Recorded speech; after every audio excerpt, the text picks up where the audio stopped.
ভোলাতে medical college, সেটির কাজে আমাদেরকে হাত দিতে হবে। সবচেয়ে বড় সমস্যা এই এলাকার নলে, কাজেই অনেক কাজ বাকি আছে আমাদের। এই কাজগুলো যদি করতে হয় প্রিয় ভাই বোনেরা, তাহলে অবশ্যই আপনাদেরকে সঠিকভাবে সিদ্ধান্ত নিতে হবে। যে অতীতে আপনারা দেখেছেন বিএনপি সকল সময় চেষ্টা করেছে আপনাদের পাশে দাঁড়াতে। এই এলাকায় 1978 সালে পল্লী বিদ্যুতের লাইন শহীদ রাষ্ট্রপতি জিয়াউর রহমান চালু করেছিলেন।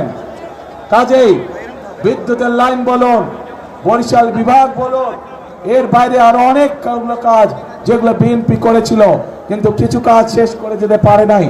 এর মধ্যে বিগত 16 বছর, এক যুগেরও বেশি সময় ধরে স্বৈরাচারের শাসন আমলে অনেক কিছু জমা হয়ে গেছে। প্রিয় ভাই বোনেরা, এখানে যাদেরকে দেখছেন সবাই হচ্ছে ধানের শীষ।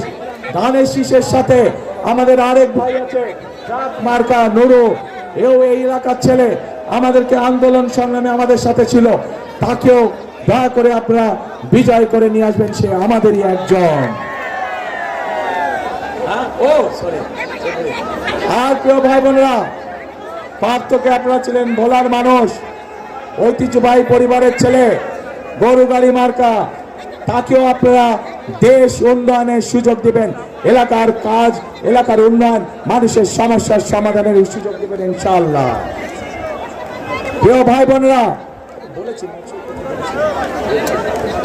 প্রিয় ভাই বোনেরা, আসুন, আমাদের কাজ হবে 13 তারিখ থেকে দেশ পুনর্গঠনের। আর এই এলাকার শহীদ জিয়া যেই কাজটি শুরু করেছিলেন, খাল খননের কাজ, ইনশাআল্লাহ 13 তারিখে বিএনপি সরকার গঠন করলে আমি খাল খনন করতে আসবো। কে কে যাবেন আমার সাথে খাল খনন করতে? ইনশাআল্লাহ আমরা 13 তারিখ থেকে ইনশাআল্লাহ খাল খনন কর্মসূচি শুরু করব। প্রিয় ভাই বোনেরা, শেষ কথার এক কথা, করব কাজ, গড়ব দেশ, করব কাজ, করব কাজ, সবার আগে বাংলাদেশ। আল্লাহ হাফেজ। বাংলাদেশ জিন্দাবাদ, বাংলাদেশ জাতীয়তাবাদী দল জিন্দাবাদ। আসসালামু আলাইকুম। তারেক রহমান আলহামদুলিল্লাহ বাংলাদেশে চলে এসেছে। আর 7 দিন পর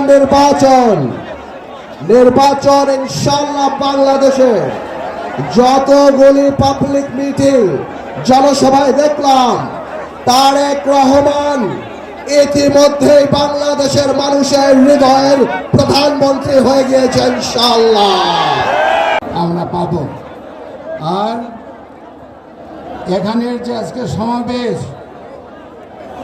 এখানে যে সমাবেশ, এটা বাংলাদেশকে একটা বার্তা দিচ্ছে আগামী 12 তারিখে ইনশাআল্লাহ শেষ হাসি আমরাই হাসব।